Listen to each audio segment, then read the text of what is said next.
Yeah, the thing here is this is a dumb correlation. It's just looking for a statistical correlation. There's no meaning in the correlation. You know, strawberries and cream go together. There's a meaningful relationship between them. Strawberries and washing powder often get bought together, but there's no meaning there. And understanding meaning, understanding the social value of an item, understanding that certain items like alcohol and prophylactics have a particularly heightened sense around them and we need to treat them differently from salad is really important. You need to encode that human meaning in your algorithm and in the service that surrounds it. What's interesting, though, is that algorithms themselves can be used to find that meaning.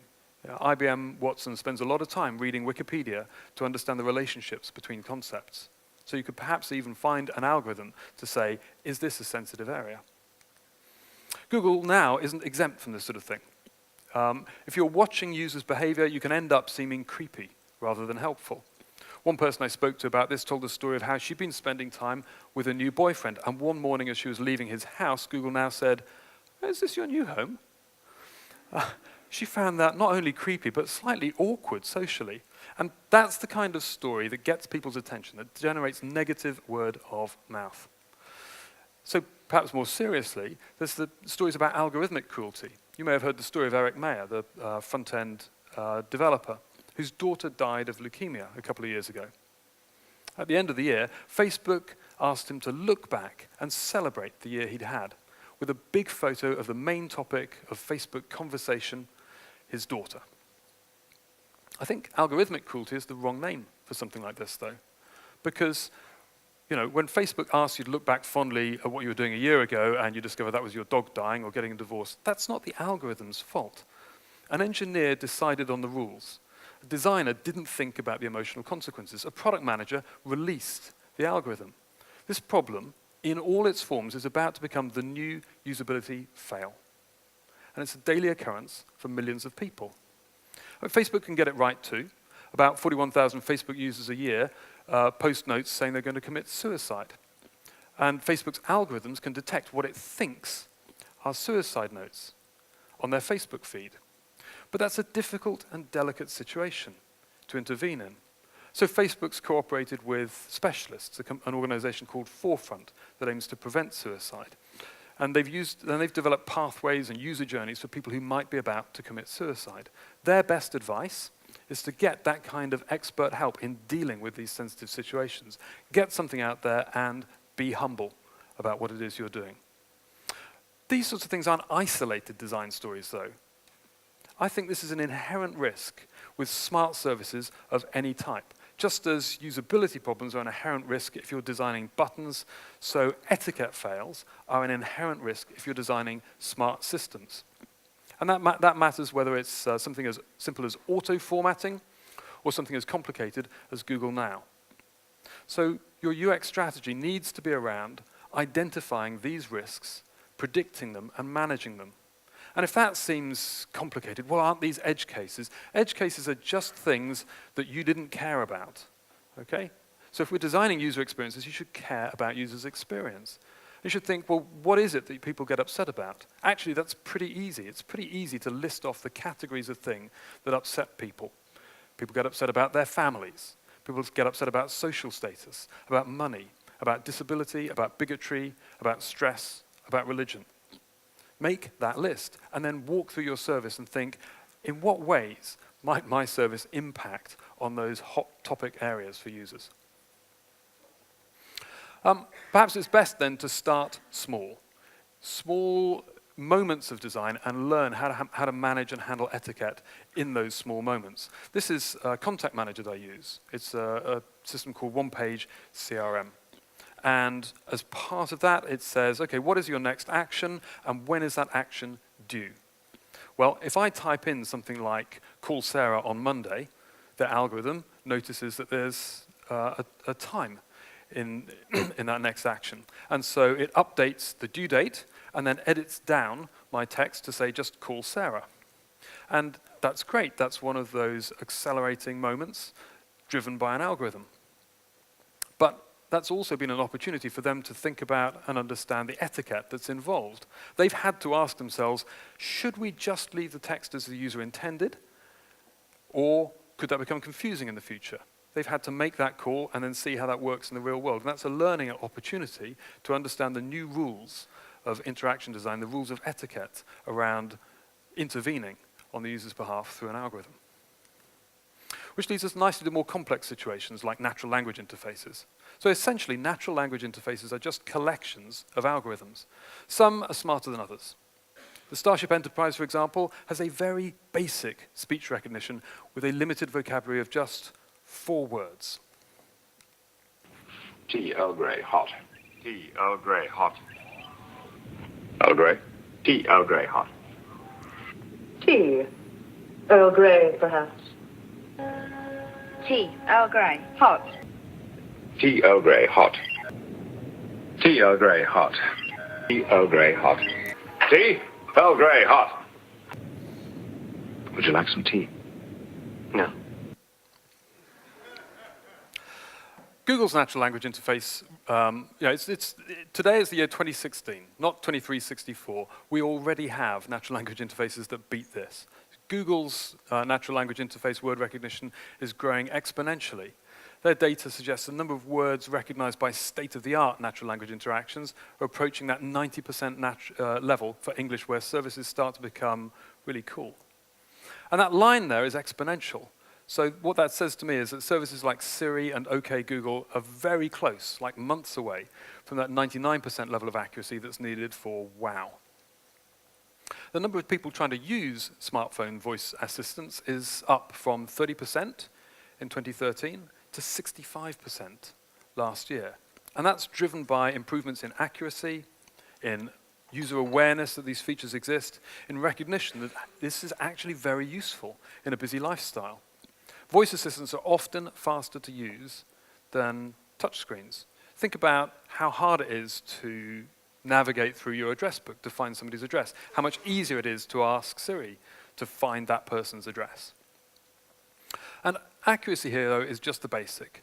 It allows the voice recognition algorithms to do their work. It shows they're doing better. But you need to design delightful services around that. And the steps that you use to go through that are similar to what you'd use for other types of algorithmically driven services. So you need a training set of data, preferably unique data that's relevant to you, like the transcripts of conversations from a customer contact center.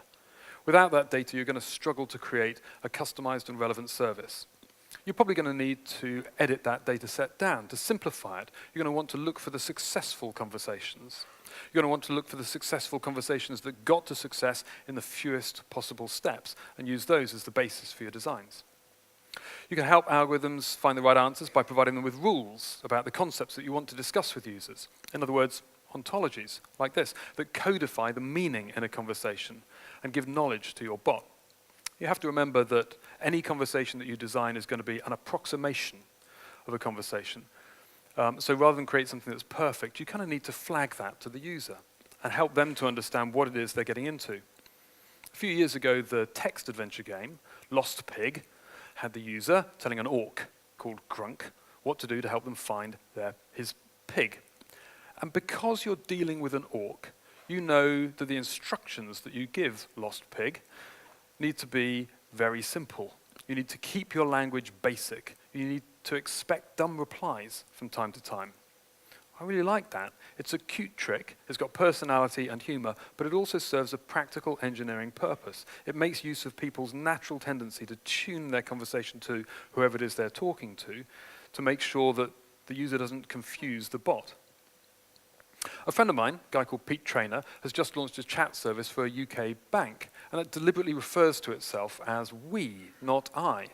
And that conversational weirdness that inserts reminds the user they're always talking to a non-human. And that's the ethical thing to do, because nobody likes to be tricked, but it's also good etiquette, and it means that they're a little more tolerant of errors and mistakes. One of the complaints about bad conversational interfaces is that they're verbose.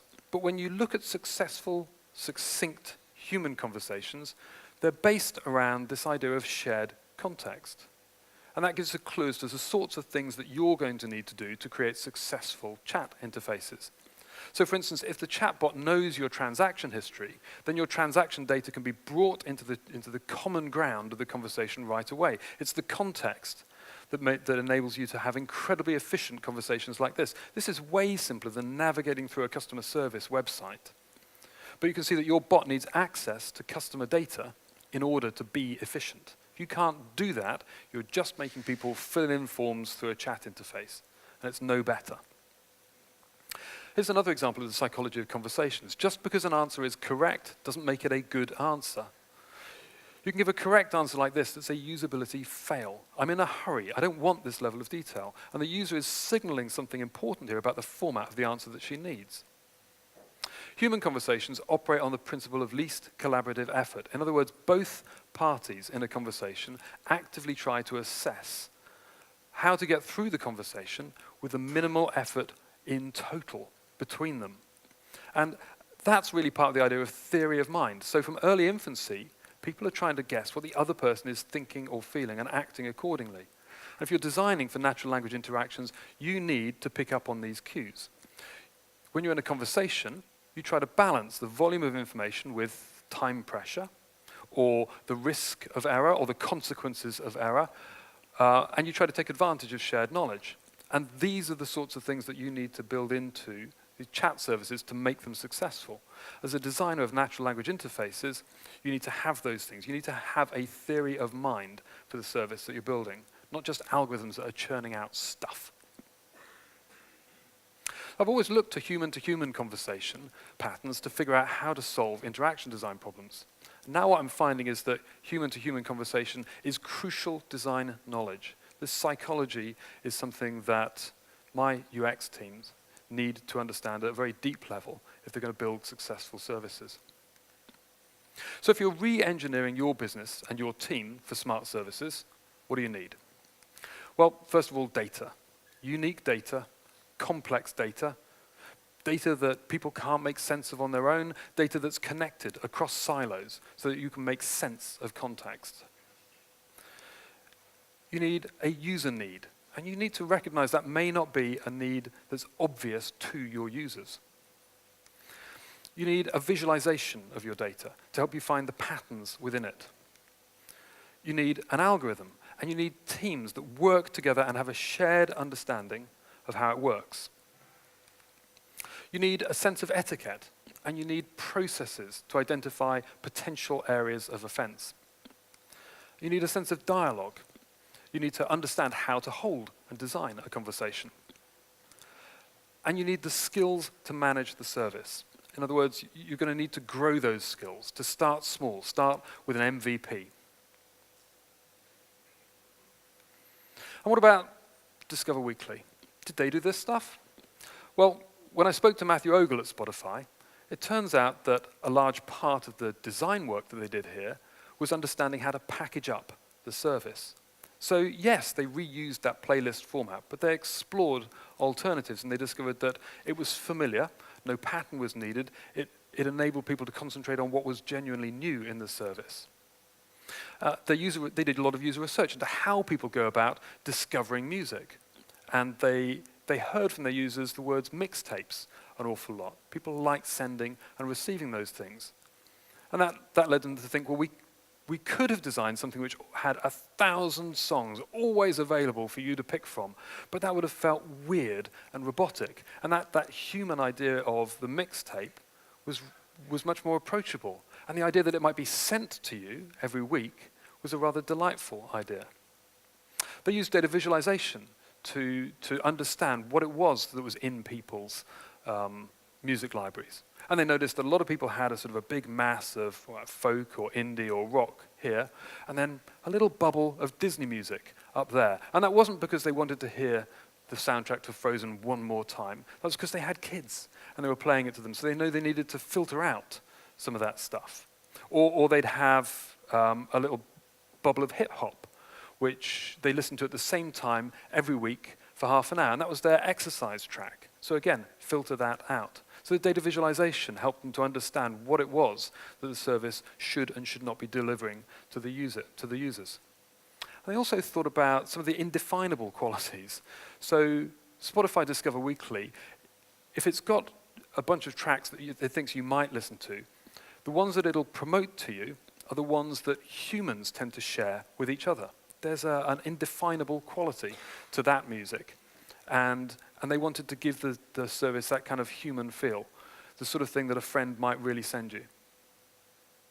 So while the engineers here made the service robust, it was the UX experts that made it elegant and approachable. But while Matthew's background is in UX, his job title isn't UX anything. His job title is product manager. His role is strategic and coordinating and senior. And smart services mean that UX roles will continue to evolve in that direction. So our core skills are still important. There's a rich future for us.